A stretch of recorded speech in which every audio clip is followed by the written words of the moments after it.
Hi, my name is Mike Garner from MrMikeGarner.com and Mr. GTV on YouTube.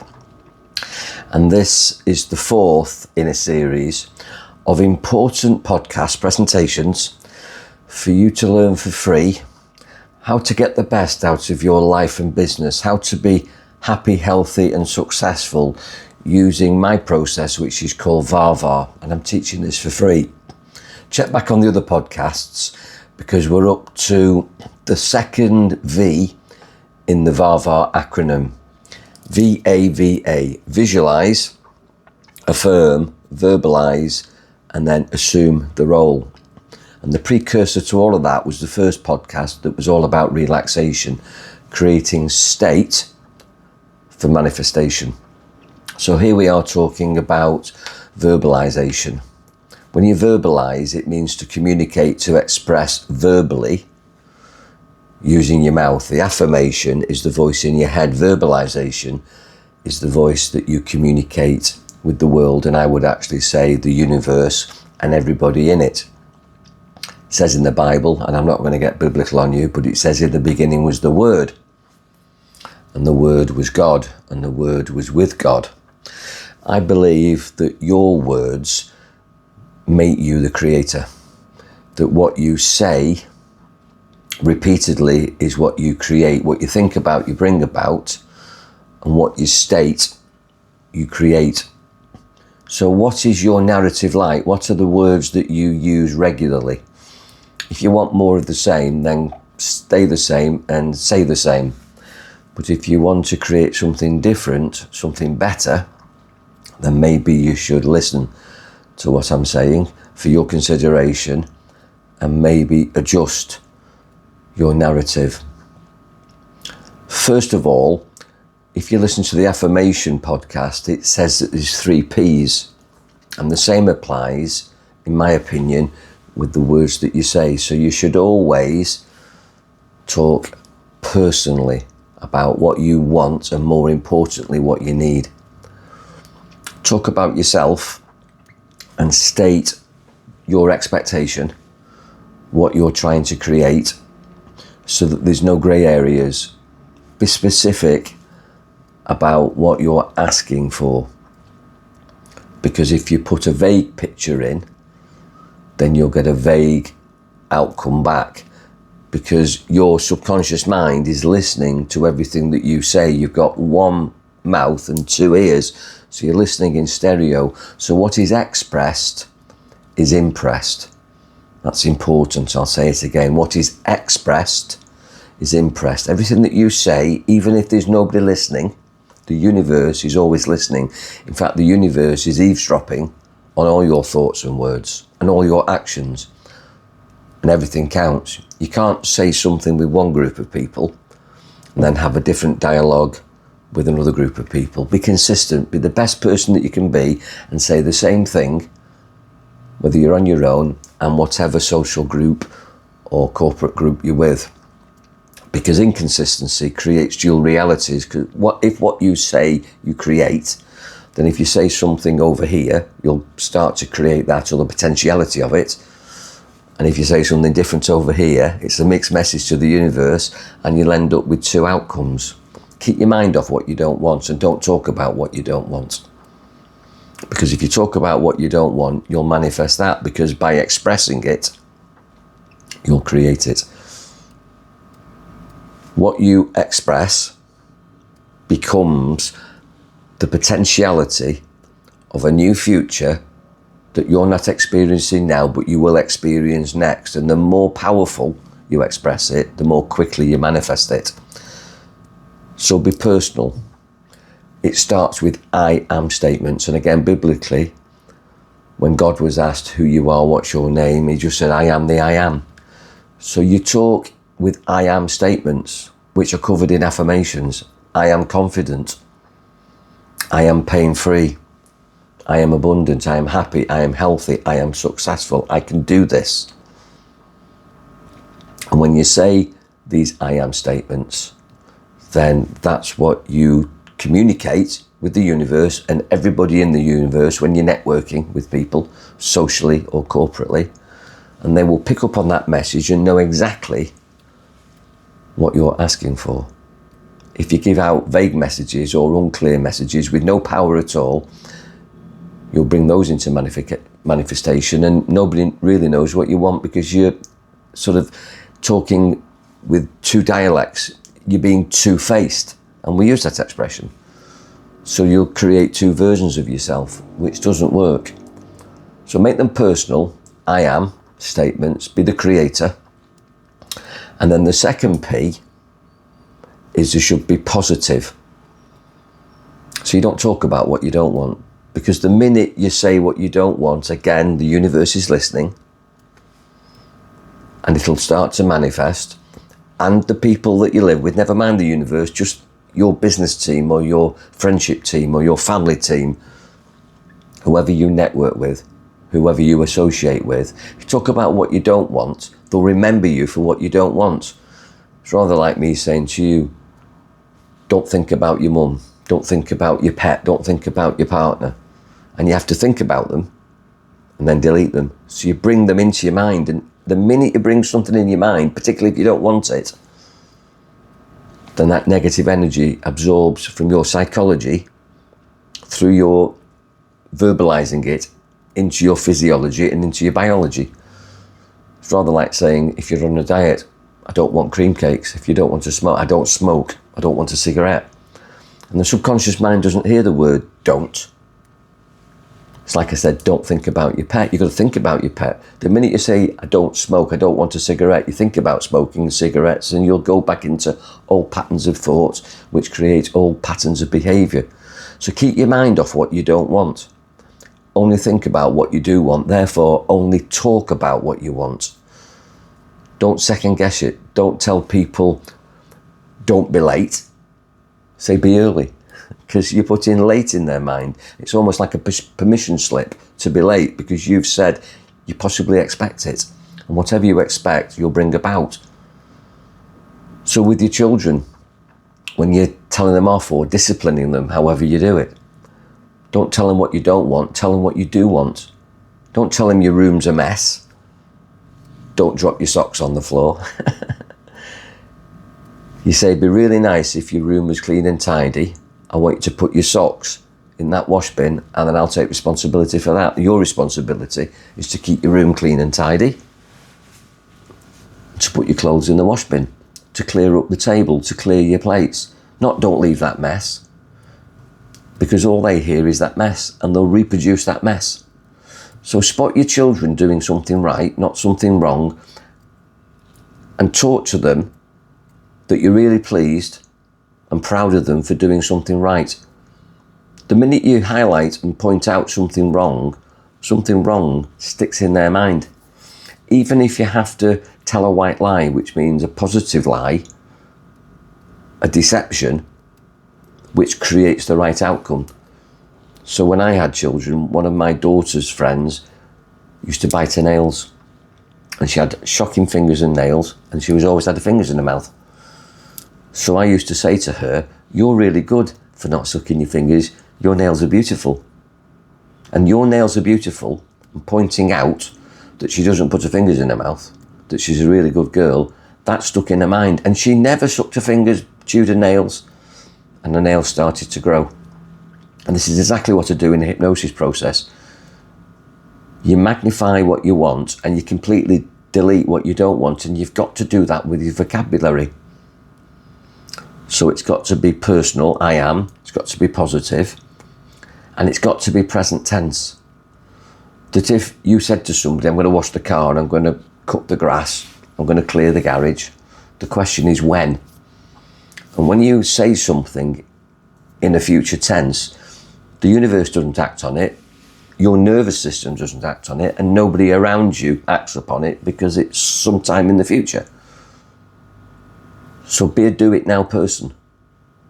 Be a do-it-now person. And talk about it as if you're going to do it now. So I'm going to wash the car. I'm going to clear the garage. I'm going to get that paperwork done. I'm going to work on this. And then get about doing it. Because positive vocabulary is always followed by positive action. If there's a delay between the intention and the action, it loses power. It loses the acceleration, the manifestation of the goal. So be a do it now person, say it now, do it now, and act upon it. And people will realise that what you say you mean. And you should always mean what you say and say what you mean. I'll say this again. Mean what you say and say what you mean. But understand also that around these 3 Ps, which are present tense, positive and personal, when you're talking to people, people listen in different modalities. So you've got to be able to verbalise in different modalities. Listen to how people talk to you and mirror their vocabulary. So if somebody wants you to see it their way, you talk in visual pictures. Paint a picture for them, because they are visionary. They'll say, I want to create a building and it's going to look like this. And when they talk about the way it looks and the way they see it, they're in a visionary modality, as opposed to somebody telling you how they feel. Because then they're talking about emotions. I feel this, I feel disrespected. I feel that this would be good, I feel that this would be bad. Can you feel it? Do you feel me?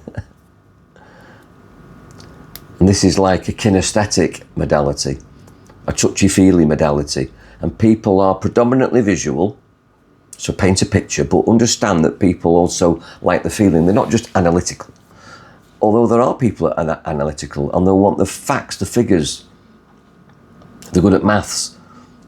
They want the structure. And they're not really bothered about how it feels or how it looks. They're more structured than that. They're analytical. Now that's good, but understand that you don't know who you're talking to until you start listening and decide for yourself what is the best modality to language back at them. Because if you match not only the words that they use and the modality that they're expressing themselves in, but if you match the speed, in fact the breathing pattern of the person you're communicating with, and maybe the tone of voice, the cadence and the volume, then you'll create harmony, you'll be congruent with them, you'll have better communication. Because people will like you because they want to be like you. So be like them first, be like them, mirror them. It's called pacing and leading.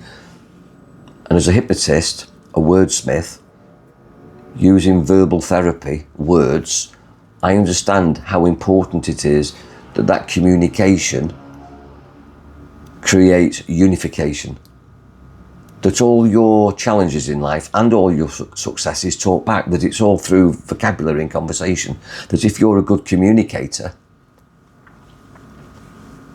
and you've got good emotional intelligence, you can talk with all sorts of people from all sorts of backgrounds, cultures, different places in society, different places in the world, different mindsets.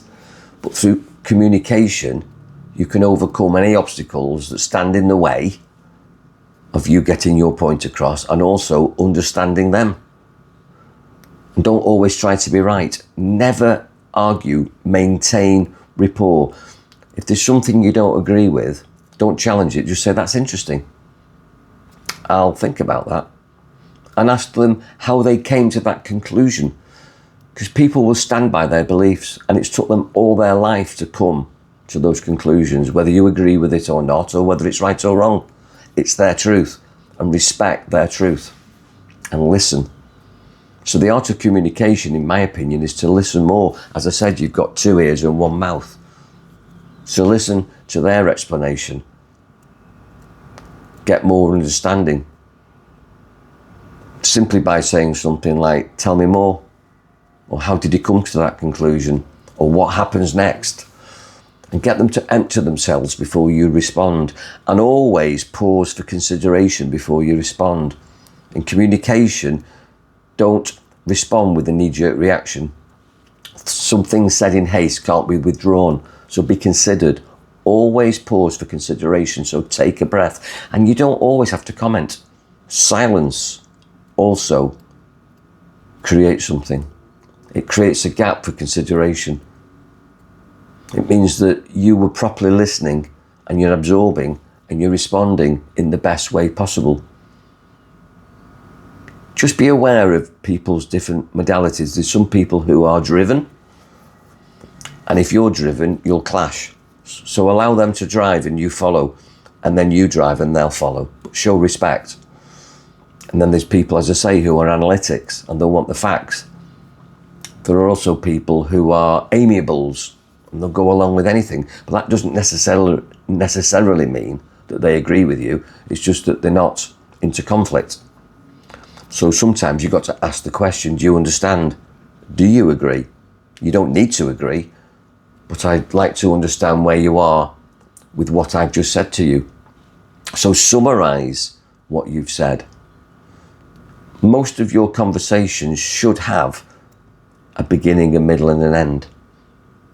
And I don't judge a conversation or a negotiation based on what's said in that moment. It's what happens next. As I said, for me, when I say something, it's what happens next, whether I take purposeful action on it.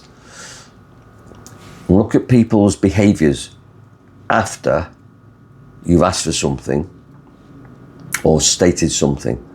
It's what happens next that will dictate whether or not you had the impact. But for people that don't listen, and this is important, I have a 3 times rule. And that's, if someone comes to me for advice, I won't tell them what to do, because nobody wants to be told what to do. They don't want to be controlled, and neither do you.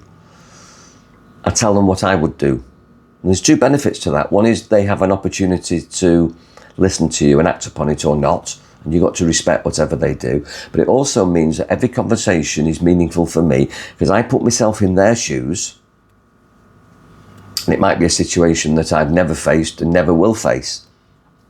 But it gives me an opportunity to expand my awareness, my compassion, my understanding of other people's dilemmas. But it might be that they come to me with a health problem that I've never had. And it might even be a terminal health problem, which is something I deal with quite a lot in my profession. And in listening to them and telling them what I would do, if that ever happens to me, I've already explained what I would do. So it becomes a known, not an unknown. So listening to other people's dilemmas and successes and failures with interest and love and compassion, genuinely listening with my 2 ears and pausing for consideration before I respond in the best way, which benefits them and also might benefit my future self. So start witnessing your communication. Start being aware of what you say and how you say it and why you're saying it. And is it coming from a wise place or is it coming from ego? Be aligned with your major definite purpose to help people and to serve. And it's far better to be kind than right. You don't have to win every argument. And even if you do win, as I say, it's what happens next. So you can win an argument because you might be really good at arguing and the other person might be quite submissive to that, but it doesn't mean they'll change. So just look for the change. And my 3 times rule is when someone comes to me and I tell them what I would do with the situation and leave that with them, if they come back again with the same story and they've done nothing about it, I'll recap what I said the first time. I say, do you remember what I said the first time? And I'll remind them, I'll rewind them, I'll rewind their mind back to that first conversation, which does the same for me, so it benefits us both. I keep it brief, I say what I mean and mean what I say, and then I ask the question, what are you going to do about it? What are you going to do about it? Quite often people will want to offload on you and do nothing about it. And you go away with their weight and their worry on your mind, and they go away light and bright and do nothing about it. If that happens 3 times, on the 3rd time, I don't offer advice. I just say, do you want a cup of tea? Should we go and do this, do that? Or I say, how did you act upon what I said the first time? You don't have to. It was for your consideration. But that's what I'm offering. And if you've got an update, offer more. But be brief, say what you mean what you say. Be loving. Be kind, not try to be right. Always offer to serve. But don't be a people pleaser. Please yourself. Make sure that you don't allow them to suck your energy like a vampire. Because I know lots of people who would try and suck my energy like a vampire, and you've got to have rhinoceros skin and protect yourself from that, so that you don't get drained by being kind. So be aware that your vocabulary can protect you, it can serve you, but it can also radiate through the law of vibration. In the beginning was the Word, and the Word was God, and the Word was with God, and God said, let there be light. Be light and bright, and offer love, but not at your expense. Brevity and sometimes silence is the best response. Vocabulary and verbalization is the root of creation. If you want to learn more about this, then we need a chat, and I'm here for that. Check out the other podcasts, and I've got one more podcast in this series to come, which is all about assuming the role, acting as if you are the person that you deserve and desire to be. It's called The Art of Becoming, and I can't wait to share that with you. And if you've got any questions or comments and criticisms, because I'm open to debate and I'm open to hear your point of view with respect, then put your comments in the comments box on the page where you're viewing this presentation, in the same way that you can contact me on any of the contact details on the page where you're viewing this presentation. Be powerful, enjoy your mind, say what you mean and mean what you say, and realise that what you state, you create. So watch your words.